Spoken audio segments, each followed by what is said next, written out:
Socrates. And if one man is not better than another in desiring good, he must be better in the power of attaining it? Meno. Exactly. Socrates. Then, according to your definition, virtue would appear to be the power of attaining good? Meno. I entirely approve, Socrates, of the manner in which you now view this matter. Socrates. Then let us see whether what you say is true from another point of view, for very likely you may be right. You affirm virtue to be the power of attaining goods. Meno. Yes. Socrates. And the goods which mean are such as health and wealth and the possession of gold and silver, and having office and honor in the state, those are what you would call goods? Meno. Yes, I should include all those.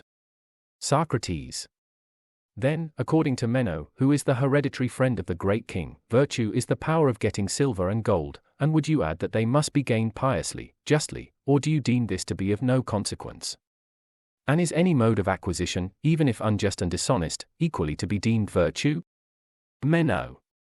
Not virtue, Socrates, but vice. Socrates. Then justice or temperance or holiness, or some other part of virtue, as would appear, must accompany the acquisition, and without them the mere acquisition of good will not be virtue. Meno. Why, how can there be virtue without these? Socrates. And the non-acquisition of gold and silver in a dishonest manner for oneself or another, or in other words the want of them, may be equally virtue? Meno. True. Socrates. Then the acquisition of such goods is no more virtue than the non-acquisition and want of them, but whatever is accompanied by justice or honesty is virtue, and whatever is devoid of justice is vice. Meno. It cannot be otherwise, in my judgment. Socrates. And were we not saying just now that justice, temperance, and the like, were each of them a part of virtue? Meno. Yes. Socrates. And so, Meno, this is the way in which you mock me. Meno. Why do you say that, Socrates? Socrates. Why, because I asked you to deliver virtue into my hands whole and unbroken, and I gave you a pattern according to which you were to frame your answer, and you have forgotten already, and tell me that virtue is the power of attaining good justly, or with justice, and justice you acknowledge to be a part of virtue. Meno. Yes. Socrates. Then it follows from your own admissions, that virtue is doing what you do with a part of virtue, for justice and the like are said by you to be parts of virtue. Meno. What of that? Socrates. What of that? Why, did not I ask you to tell me the nature of virtue as a whole? And you are very far from telling me this, but declare every action to be virtue which is done with a part of virtue, as though you had told me and I must already know the whole of virtue, and this too when frittered away into little pieces. And, therefore, my dear, I fear that I must begin again and repeat the same question, what is virtue? For otherwise, I can only say, that every action done with a part of virtue is virtue. What else is the meaning of saying that every action done with justice is virtue? Ought I not to ask the question over again, for can any one who does not know virtue know a part of virtue? Meno. No, I do not say that he can. Socrates. Do you remember how, in the example of figure, we rejected any answer given in terms which were as yet unexplained or unadmitted? Meno. Yes, Socrates, and we were quite right in doing so. Socrates. But then, my friend, do not suppose that we can explain to anyone the nature of virtue as a whole through some unexplained portion of virtue, or anything at all in that fashion. We should only have to ask over again the old question, what is virtue? Am I not right? Meno. I believe that you are. Socrates. Then begin again, and answer me, what, according to you and your friend Gorgias, is the definition of virtue? Meno. O Socrates, I used to be told, before I knew you, that you were always doubting yourself and making others doubt, and now you are casting your spells over me, and I am simply getting bewitched and enchanted, and am at my wits' end. And if I may venture to make a jest upon you, you seem to me both in your appearance and in your power over others to be very like the flat torpedo fish, who torpifies those who come near him and touch him, as you have now torpified me, I think. For my soul and my tongue are really torpid, and I do not know how to answer you, and though I have been delivered of an infinite variety of speeches about virtue before now, and to many persons and very good ones they were, as I thought at this moment I cannot even say what virtue is.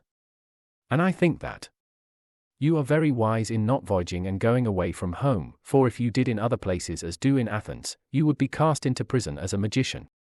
Socrates. You are a rogue, Meno, and had all but caught me. Meno. What do you mean, Socrates? Socrates. I can tell why you made a simile about me. Meno. Why? Socrates. In order that I might make another simile about you. For I know that all pretty young gentlemen like to have pretty similes made about them, as well they may, but I shall not return the compliment. As to my being a torpedo, if the torpedo is torpid as well as the cause of torpidity in others, then indeed I am a torpedo, but not otherwise, for I perplex others, not because I am clear, but because I am utterly perplexed myself. And now I know not what virtue is, and you seem to be in the same case, although you did once perhaps know before you touched me.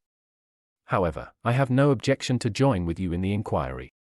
Meno. And how will you inquire, Socrates, into that which you do not know? What will you put forth as the subject of inquiry?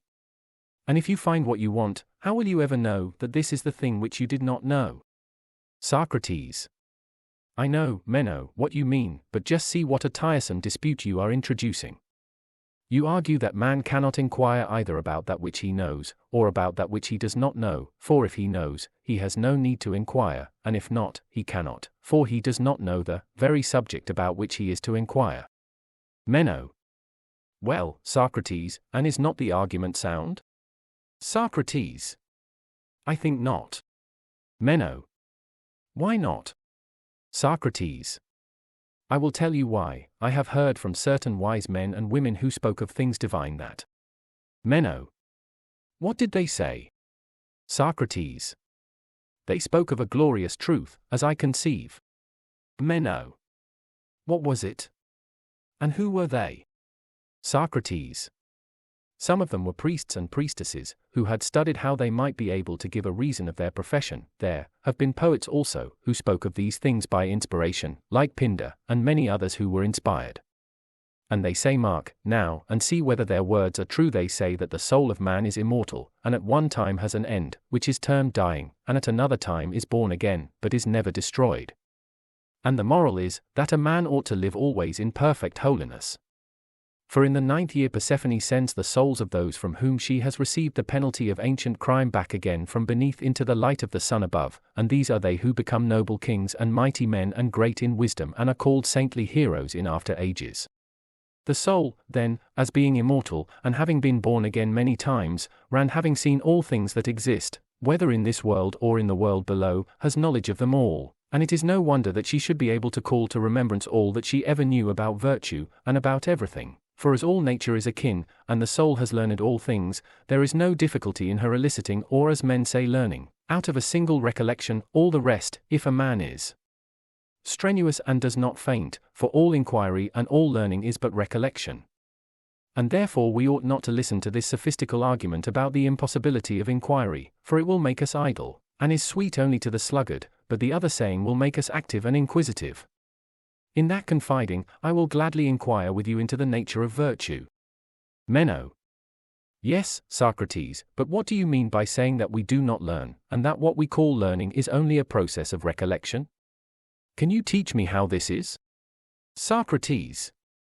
I told you, Meno, just now that you were a rogue, and now you ask whether I can teach you, when I am saying that there is no teaching, but only recollection, and thus you imagine that you will involve me in a contradiction. Meno. Indeed, Socrates, I protest that I had no such intention. I only asked the question from habit, but if you can prove to me that what you say is true, I wish that you would.